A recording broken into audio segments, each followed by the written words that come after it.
ხახვის ჯემი თუ მოგიმზადებიათ ოდესმე. ამ ჯემის დახმარებით თქვენი ნებისმიერი კერძი აბსოლუტურად სხვა საფეხურზე შეგიძლიათ აიყვანოთ. რო იცოდეთ რა სიგემრიელეა.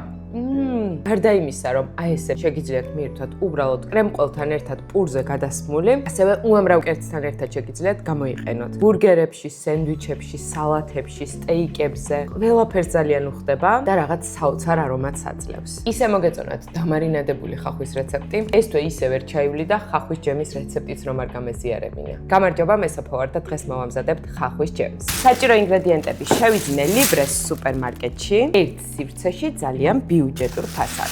Დაგჭირდება ყვითელი ხახვი, რომელსაც ვარჩევთ და ვრეცხავთ. გარჩეულ და გარეცხილ ხახვს ვჭრით შუაზე და ვჭრით თხელ ნაჭრებად.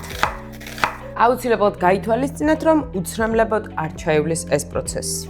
დაგიბრუნდით ნამტირალევი, ხახვი დავჭერით, გადავიდეთ მომზადებაზე. დაფას ვდგამთ დაბალ წვაზე, ვათავსებთ რამოდენიმე სუფრისკოს ზეითუნის ზეთს და ვამატებთ კარაქს. როდესაც კარაქი დაიწყებს დნობას, ვამატებთ ხახვს.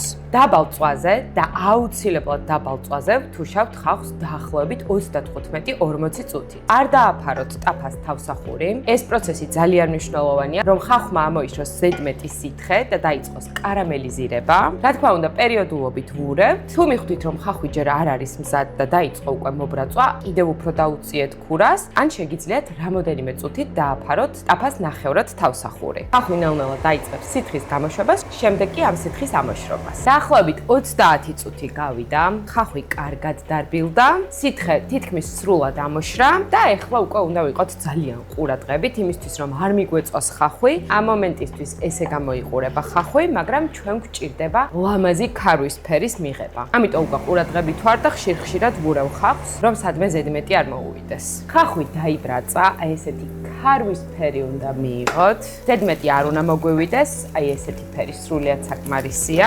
ამ დროს უკვე ვამატებთ ყავისფერ შაქარს, კარგად ვურავთ, ხსნით შაქარს. როდესაც შაქარი გაიხსნება, ვამატებთ წითელი ღვინის ძმარს, მარილს და ბალზამიკოს соуს.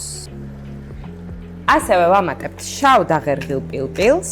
შეგიძლიათ დაამატოთ დაჭყლეტილი ნიორიც, მაგრამ ჩემთვის კარამელიზირებული ხახვის არომატი სრულიად საკმარისია, ამიტომ არ ვამატებ ხოლმე. ინგრედიენტების დამატების შემდეგ ვადუღებთ მასას დამატებით 10-15 წუთი. რა თქმა უნდა, დაბალ წვაზე. დროის გასვლის შემდეგ, როდესაც მიიღებთ აი ესეთ სასიამოვნო ჯემის სტრუქტურას, აი ესეთ ფერს, ესე იგი ხახვის ჯემიც მზად არის. ამ დროს ვთიშავთ ქურას და ბოლომდე ვაციებთ მასას ტაფაში. ხახვის ჯემი გაცივდა, დაგჭირდება ქილა, რომელშიც გადავიტან გაციებულ ჯემს, ვაფარებთ თავსახურს. ამ მდგომარეობაში შეგიძლიათ შეინახოთ ხახვის ჯემი მაცივარში დაახლოებით 10-14 დღე, ან გაყინოთ ჰერმეტულად საყინულეში დაახლოებით 2 თვემდე. ყველა ინგრედიენტის შეძენას შეძლებთ Libres სუპერმარკეტში. ჩაინიშნეთ რეცეპტი, ხახვის ჯემის გამოყენებას შეძლებთ ძალიან ბევრ რამეში.